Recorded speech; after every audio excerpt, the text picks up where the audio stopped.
നമസ്കാരം. നമസ്കാരം. പേരെന്തായിരുന്നു ചേട്ടാ? നിക്സൺ. ചേട്ടാ, ഇപ്പോ മുനമ്പത്ത് ഒരു വലിയ തെരഞ്ഞെടുപ്പ്, അത് കേരളം മുഴുവൻ ചർച്ച ചെയ്യുന്ന രീതിയിലേക്ക് കാര്യങ്ങൾ മാറിയിരിക്കുന്നു. വഖഫ് ബോർഡുമായി ബന്ധപ്പെട്ടുള്ള വിഷയം തന്നെയാണ്. എങ്ങനെയാണ് സാധ്യതകൾ? BJPക്ക് അനുകൂലമാണോ, കോൺഗ്രസിന് അനുകൂലമാണോ, UDFന് അനുകൂലമാണോ? നേരെടുക്കണ കേസല്ലേ, ഞാൻ പലവട്ടം പറഞ്ഞിട്ടുണ്ട്. ഇവിടെ ഇനി BJP അല്ലാണ്ട് വേറെ ഒരു ഓപ്ഷൻ ഇല്ല. ഞങ്ങളൊരു ഓപ്ഷൻ BJP ആണ്. കാരണം വെച്ചാൽ ഞങ്ങൾ ഈ രണ്ട് പാർട്ടിനെയും നല്ല രീതിയിൽ മനസ്സിലാക്കി കഴിഞ്ഞു. അപ്പൊ പിന്നെ ഇനി വേറെ ഓപ്ഷൻ ഒന്നുമില്ല. ഞങ്ങളിപ്പോ കുടുംബ സഹിതം എല്ലായിടത്തും ഇറങ്ങിയിട്ട് പോലും നല്ലൊരു പ്രതികരണമാണ് എല്ലാവരും കിട്ടുന്നത്. ശരി. ഇപ്പോ ഈ മുനമ്പത്തെ ഈ ഒരു സമരമായിട്ട് മുന്നോട്ട് പോകുന്ന സമയത്ത് ഇതിൽ ഒരുപാട് പോരാട്ടം നടത്തിയിട്ട് പല ആളുകളും ഇതിനിടയിൽ നഷ്ടപ്പെട്ടു പോയിട്ടുണ്ട്. ജീവൻ നഷ്ടപ്പെട്ട ഒരു സാഹചര്യമൊക്കെ ഉണ്ട്. ഒരുപാട് വേദനിച്ച് നഷ്ടപ്പെട്ട ആൾക്കാരൊക്കെ ഉണ്ട്. അവരുടെയൊക്കെ ഓർമ്മകൾ ഈ ഒരു സമയത്ത് പങ്കുവെക്കുമ്പോൾ എന്താണ് പറയാനുള്ളത്? അത് പറയാൻ പറ്റൂല. ഏതെങ്കിലും ഞങ്ങളുടെ ജാക്സൺ എന്ന മനുഷ്യൻ ഒരുപാട് കഷ്ടപ്പെട്ട ആൾക്കാരാണല്ലേ? ഓക്കെ. ഇപ്പോ ഇവരെല്ലാവരും ഒരുപാട് ഈ സമരവുമായി ബന്ധപ്പെട്ടുകൊണ്ട് മുന്നോട്ട് പോകുന്ന സമയത്ത് മുന്നോട്ട് വന്ന് പലതരത്തിലുള്ള തന്ത്രപരമായിട്ടുള്ള നീക്കങ്ങൾക്കൊക്കെ മുന്നിട്ട് നിന്ന ആൾക്കാരാണ്. അപ്പോൾ ഈ ഒരു സമയത്ത് കോൺഗ്രസ് ആണെങ്കിലും LDF ആണെങ്കിലും യഥാർത്ഥത്തിൽ ഈ പറയുന്ന പോരാളികളെ മുന്നിൽ മുട്ടുമടക്കുന്ന ഒരു അവസ്ഥയിലുണ്ടായിരുന്നു. സത്യം എന്നുവെച്ചാല് ഇവിടെ ഇപ്പൊ ഈ ഇലക്ഷൻ നടക്കാൻ പോയി. ഇപ്പൊ ഞാൻ CPM വോട്ടുണ്ടായ കാലം തുടങ്ങി വർക്ക് ചെയ്തതാണ്. ഇന്നിപ്പോ ഞങ്ങളുടെ ഇവിടുത്തെ വികസനങ്ങൾ, ഒരു ഗവൺമെന്റ് ഒരു പാലം പണിതുണ്ട്. ആ പാലം നീ ഒന്ന് കണ്ടു, പകുതി പണിയായിട്ട് കിടക്കണം. അതിൻ്റെ ഇപ്പുറമായിട്ട് ഒരു ബാലവാടി ഉണ്ട്, പൊളിച്ചിട്ടിട്ട് 3 വർഷം കഴിഞ്ഞു. അതിൻ്റെ ഇപ്പുറം കൊണ്ട് ഈ ഒരു രവീന്ദ്ര പാലം ഉണ്ട്. ഒരാളെ ഇങ്ങാട് വന്നു കഴിഞ്ഞാൽ ഒരാളെ അങ്ങാട് ഓടിക്കൊണ്ടുവരും. അങ്ങനത്തെ ഒരു പാലം കിടപ്പുണ്ട്. ബാലവാടി പിള്ളേർ പഠിക്കുന്നത് ഒരമ്മച്ചിയുടെ സഹായം കൊണ്ട് ഒരു വീട്ടിലിരുന്നാ പഠിക്കണം. ആ പിള്ളേര് ഇങ്ങനെയൊക്കെ ഇരുന്ന് പഠിച്ചിട്ടും ഇവരിപ്പോ ഇന്നൊരു ബോക്സ് അവിടെ കൊണ്ടെന്ന് വെച്ചിട്ടുണ്ട്. ഇവിടുത്തെ വികസനങ്ങൾ എന്താണെന്ന് ജനങ്ങളോട് എഴുതി ഇടാനായിട്ട്. ഇവിടെ ജീവിക്കുന്ന യുവന്മാർക്ക് ഇവിടുത്തെ പ്രശ്നങ്ങൾ അറിയാവുന്നിട്ട് എന്തുകൊണ്ട് ഞങ്ങൾ എഴുതിയിരുന്നു? കമ്മ്യൂണിസ്റ്റ് പ്രസ്ഥാനത്തിലെ ആളെന്ന് വെച്ചാൽ ഒരേ കുടുംബത്തിലെ പ്രശ്നങ്ങൾ അറിയുന്നവരാണ് കൃത്യമായിട്ട്. ആ ആള് നിങ്ങളുടെ പ്രശ്നങ്ങൾ എഴുതിയിടുന്ന പറഞ്ഞാൽ ഇത്രയും വിഷയങ്ങളുടെ സ്ഥലം നിങ്ങറിയോ? ഈ ഇവിടുന്ന് ചെറായി വരെ ഈ കടലിൽ വെള്ളം കയറിയിട്ട് ഞങ്ങക്ക് നടക്കാൻ വരാൻ പറ്റണ്ടായില്ല. ഈ പഞ്ചായത്ത് ഭരിക്കുന്ന പ്രസിഡന്റ് അവിടെ വന്ന് അത് മാറ്റാനിട്ട മറ്റുള്ള ഇതിന് നിന്നില്ല, വന്നില്ല, തിരിഞ്ഞു നോക്കിയില്ല. ഇതെന്ത് കമ്മ്യൂണിസ്റ്റ് പ്രസ്ഥാനം പറയണത്? എന്ത് ഭരണമെന്നാണ് പറയണത്? എന്നിട്ട് ആ ഭരണത്തിൽ പറഞ്ഞ പെറ്റി വെച്ചേക്കണോടാ. ഞാൻ പെറ്റി കൊണ്ട് കാട്ടിത്തരാം. നിങ്ങൾക്ക് ചിലപ്പോൾ അറിയാൻ പറ്റും, കേരളത്തിൽ എല്ലായിടത്തും പെറ്റി വെച്ചിട്ടുണ്ട്. ഇത് ഈ പെട്ടിൽ ഇവരിട്ട് മൂടണം നമുക്ക്. അതാണ് എനിക്ക് പറയാനുള്ളത്. ഇപ്പോ ഈ തെരഞ്ഞെടുപ്പ് എന്നുള്ളൊരു സംഭവം ഒരു പരമ്പരാഗതമായിട്ട് കോൺഗ്രസും LDFും മാത്രം ഉള്ളൊരു പോരാട്ടമായിരുന്നല്ലോ മുൻപത്തെല്ലാം. അപ്പൊ അതിനൊരു മാറ്റം വന്നിരിക്കുകയാണ്. BJP ഒരു വലിയ ശക്തിയായിട്ട് മാറിയിരിക്കുകയാണ്.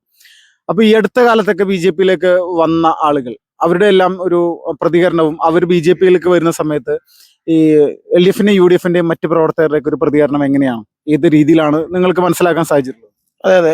ഈ ഒരുപാട് ആളാണ് ഇപ്പൊ ഇന്നും എന്നോട് പറഞ്ഞ് ഞങ്ങൾക്ക് ഇതിനകത്ത് മെമ്പർഷിപ്പ് എടുക്കണമെന്ന് പറഞ്ഞിട്ടുണ്ടായിരുന്നു. ഇപ്പൊ നമ്മളോട് ദേഷ്യമാണ് ഇപ്പൊ കുമാരിക്ക്.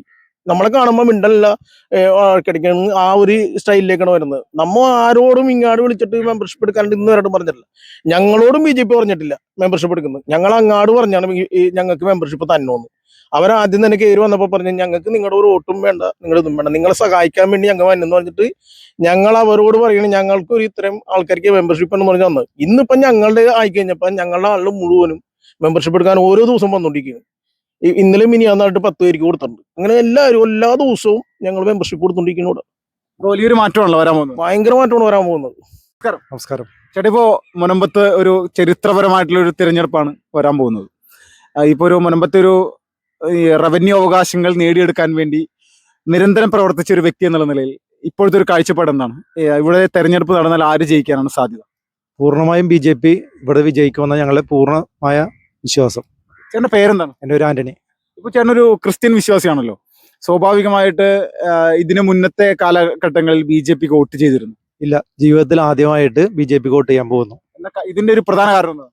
ഞങ്ങൾക്ക് ഇപ്പോഴാണ് മനസ്സിലായത്, ഞങ്ങളുടെ ഈ ഭൂമി വഖഫിന് എഴുതി കൊടുക്കാൻ കാരണക്കാരായ UDF സർക്കാരും LDF അതിന് കൂട്ടുനിന്നത് LDF സർക്കാരും ഞങ്ങൾ വഞ്ചിച്ചതിന്റെ പേരിലാണ് ഞാൻ BJPയിലേക്ക് മെമ്പർഷിപ്പ് എടുത്തത്. ഈ കഴിഞ്ഞ ദിവസം വരെ ഇന്നലെ ഉണ്ടായ സംഭവം എന്താണെന്നറിയാല. വക്ക സംരക്ഷണ വേദിക്ക് ഹൈക്കോടതി നല്ലൊരു വിധി ഉണ്ടായിട്ട് പോലും വക്ക സംരക്ഷണ വേദിക്ക് അവസരം ഉണ്ടാക്കി കൊടുത്തത് LDF സർക്കാരാണ്. സുപ്രീം കോടതിയിൽ അവർ അപ്പീൽ കൊടുക്കാൻ പോയിരിക്കുന്നത്. ഇതെല്ലാം ചതികളാണ് ഞങ്ങളോട് ചെയ്തിരിക്കുന്നത്. ഇതെല്ലാം മനസ്സിലാക്കിയ ജനങ്ങളാണ് ഇപ്പോൾ BJPയിലേക്ക് മുനമ്പം ഭാഗത്ത് BJPയിലേക്ക് ചേർന്നുകൊണ്ടിരിക്കുന്നത്. ഇപ്പോ ഈ നിങ്ങളെല്ലാവരും ഇപ്പൊ BJP വോട്ട് ചോദിക്കുന്നുണ്ടല്ലോ വീടുകളിൽ പോയിട്ട്.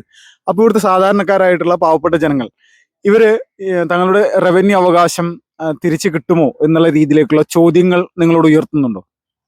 ചോദിക്കുമല്ലോ ജനങ്ങൾ, സ്വാഭാവികമായിട്ടും ചോദിക്കും. ആദ്യം തന്നെ ആൾക്കാർ ചോദിക്കുന്നത് BJP ഇതെല്ലാം അമെന്റ്മെന്റ് പാസ്സാക്കിയിട്ട് എന്തുകൊണ്ട് ഞങ്ങൾക്ക് റവന്യൂ അവകാശങ്ങൾ സ്ഥാപിച്ച് കിട്ടുന്നത് ജനങ്ങൾക്ക് അറിയില്ല. സത്യം എന്താണെന്ന് അറിയില്ല.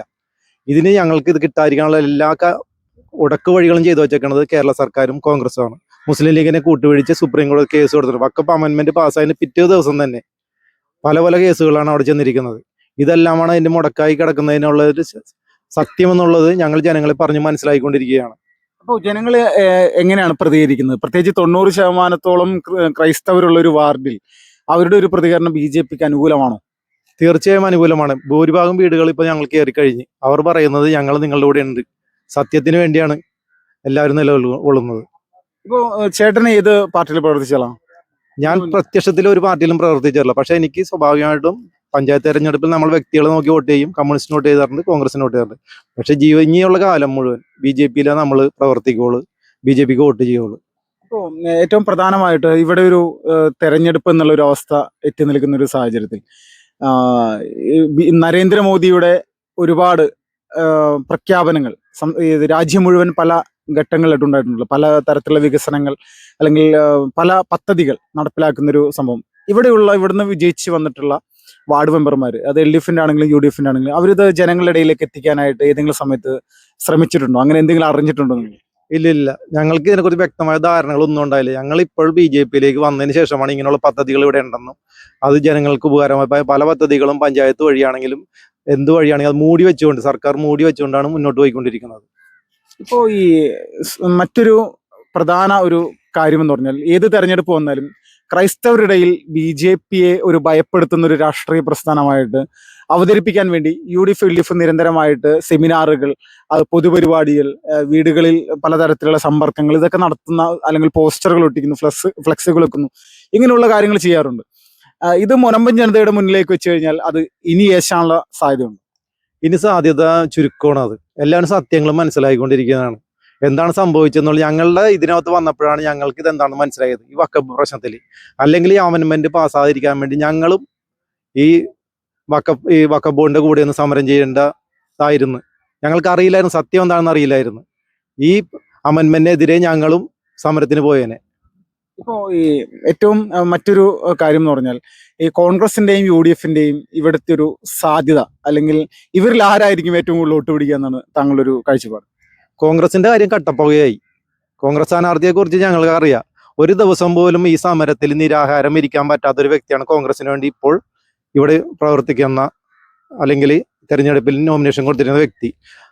ഒരു ദിവസം നിരാഹാരം ഇരുന്നിട്ട് ഉച്ചക്ക് വരെയും ഇരുന്നിട്ട് പുള്ളിക്ക് അവിടെ നേരിട്ട് പോകേണ്ടി വന്നു. പുള്ളി എന്നോട് ചോദിച്ചൊരു ചോദ്യമുണ്ട് കഴിഞ്ഞ നവംബറിൽ. ആരോട് ചോദിച്ചിട്ടാണ് ഈ സമരപ്പന്തൽ ഈ പള്ളിയിൽ കെട്ടിയതെന്നാണ് എന്നോട് ചോദിച്ചത്. എനിക്കറിയാൻ പാടില്ല, ഈ സമരത്തിലേക്ക് ഞാൻ വന്ന സമയത്ത് അറിയാൻ പാടില്ല ആരൊക്കെ കൂടിയാണ് ഈ സമരത്തിന് ഈ പന്തൽ കെട്ടിയതെന്ന് ഒന്നും അറിയില്ലായിരുന്നു.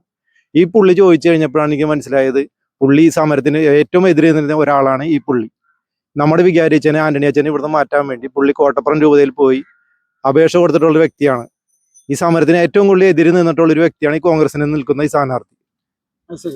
അപ്പോൾ ഈ LDFന്റെ സ്ഥാനാർത്ഥിയെ പറ്റി എന്താണ് അഭിപ്രായം? LDFന്റെ സ്ഥാനാർത്ഥി പള്ളിയുടെ പരിസരത്ത് കൂടി പോകുന്നുണ്ടെങ്കിൽ ഈ സമരപ്പന്തലേക്ക് തിരിഞ്ഞു നോക്കാത്ത ഒരു വ്യക്തി.